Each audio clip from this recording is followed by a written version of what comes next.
sur Justin Trudeau, écoutez, moi, ce gars-là, si on avait eu ce gars-là, de cette façon-là, au pouvoir pendant 9 ans, je serais un Canadien satisfait. Pourquoi? Alors... La barre est haute quand même. La barre est haute là, pour faire de vous un Canadien satisfait. Ouais. Très difficile à satisfaire et très difficile à être Canadien. Mais il a parlé vrai.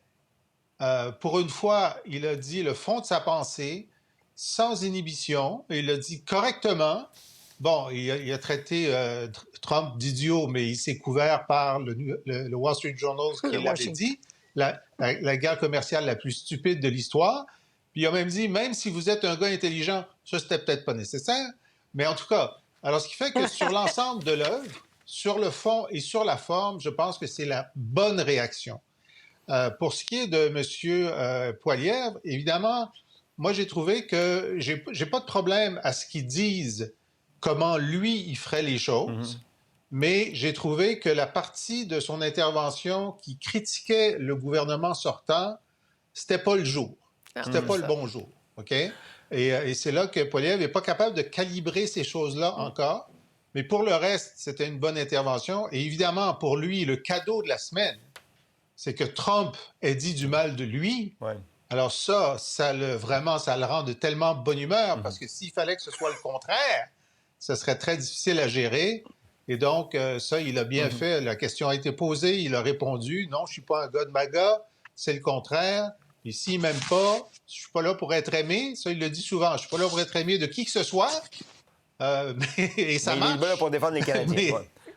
Mais je suis là pour défendre les Canadiens. Ouais. Mais juste ajouter que l'intervention qui fait le plus réagir aux États-Unis, c'est celle de Doug Ford, qui a menacé de couper le courant aux États américains que Hydro-Ontario sert.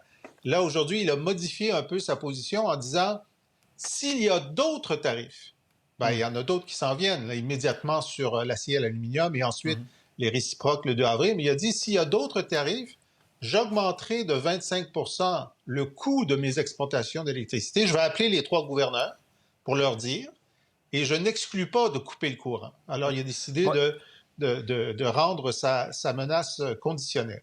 On va vérifier, mais moi, on me dit si les tarifs il aurait dit si les tarifs se maintiennent et s'ils se prolongent dans le temps. S'il y en a d'autres, pardon. S'ils se maintiennent et s'il y en a d'autres. Peut-être qu'on va juste vérifier. Puis il a aussi rajouté qu'il parlerait au fédéral et aux autres provinces. Ouais. Je pense que la rencontre de cet après-midi avec les provinces et M. Trudeau va quand même être importante pour la suite des choses. Okay. Michel, je veux vous entendre sur faut-il négocier avec Donald Trump? Parce que la question a été posée à Justin Trudeau.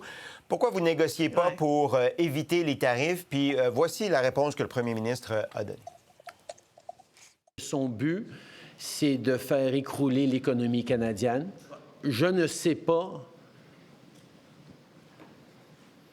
quelle négociation on pourrait entamer actuellement pour éviter, pour lui convaincre que ce n'est pas ça son but. Devancer des négociations dans une situation de si mauvaise foi dans laquelle on se trouve maintenant.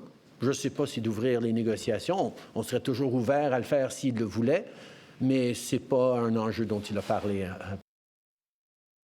Alors, donc, c'est comme si on met la négociation de côté, puis là, on entre en guerre là, avec des tarifs sur des produits américains. Est-ce que c'est la bonne approche selon vous, Michel?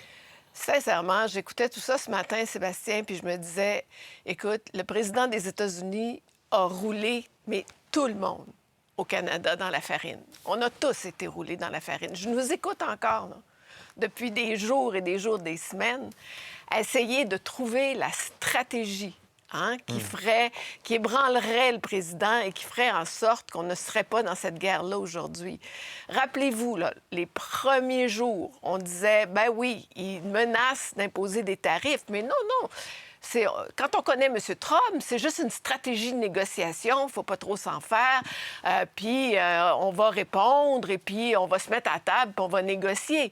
Et puis après ça, il y a eu effectivement toute la période où on se disait, puis quand je dis « on », je nous inclus, mais j'inclus aussi plusieurs premiers ministres du Canada qui disaient, bien vite, il faut se dépêcher à demander une renégociation de l'ACEUM, et puis c'est la seule façon, etc. Écoute, tout ça, là, c'est de nous rouler dans la farine, le fentanyl, la frontière, des prétextes. M. Trump ne veut pas négocier. On n'est pas dans la négociation d'aucune façon. D'aucune façon. Il veut nous annexer. Et bien, voilà, il veut briser, il veut nous briser économiquement. Et il l'a dit dès le début. Il a dit, non, je ne vais pas occuper le territoire canadien, mais je vais briser l'économie canadienne. C'est ça qu'il veut faire. Et il a ça dans la tête depuis le début. Il n'en a jamais démordu. Et tout le monde est allé à Washington tellement souvent. Tout ce qui bouge est allé pour essayer de convaincre. Et même, bon, ceux qui sont élus autour de lui, il n'y a absolument rien à faire. Et on a aussi dit, et encore, certains le pensent, on verra, que seule la population américaine et peut-être les marchés boursiers, mais ça, j'en suis encore moins convaincue aujourd'hui. Pourquoi j'en suis moins convaincue? Pourquoi il n'y a pas de stratégie de négociation? C'est parce qu'il veut absolument rebâtir l'économie américaine en misant sur le fait que les entreprises, certaines Canadiennes américaines vont se délocaliser vers les États-Unis, mais il fait le pari que ces tarifs-là vont faire en sorte que... puis il y en a déjà. Volkswagen a annoncé, un semi-conducteur taïwanais a annoncé. Il y en a qui vont y aller aux États-Unis. Là. Pensons pas qu'il n'y en a pas qui ne vont pas fermer pour se relocaliser aux États-Unis. Dans une certaine mesure, ça peut fonctionner.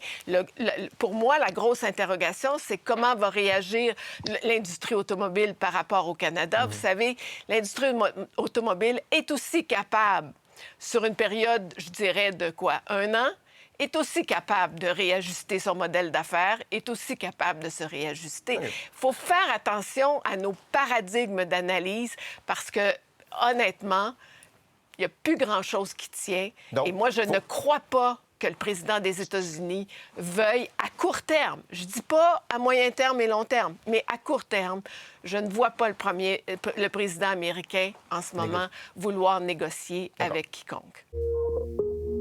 Pour voir nos émissions en entier, rendez-vous sur la chaîne Ici RDI.